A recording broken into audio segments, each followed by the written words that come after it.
सर्वसामान्यांच्या हक्काचा आवाज जागर जनस्थान। जो कार्यक्रम करणार आहोत असा आहे की सायंकाळी 6 वाजता नाशिकच्या काळाराम मंदिरात जाऊन आम्ही सगळे दर्शन घेऊ। नुसतं दर्शन घेणार नाही,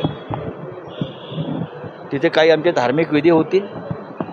तिथून आम्ही गंगा म्हणजे गोदावरीच्या काठावर येऊन, जशी आम्ही शरयूला अनेक वर्ष भव्य आरती करतो प्रभू श्रीरामाची, तशा प्रकारची आरती गोदावरीच्या काठी केली जाईल आणि त्या आरतीसाठी हजारो लोक येतील।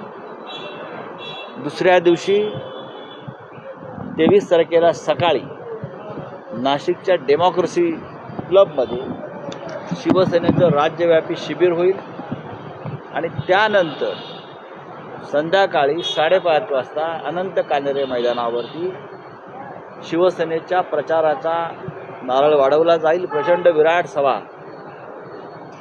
अनंत कान्हेरे मैदानावरती होईल आणि उद्धव ठाकरे साहेब त्या सभेला संबोधित करतील। साधारण असा कार्यक्रम आहे।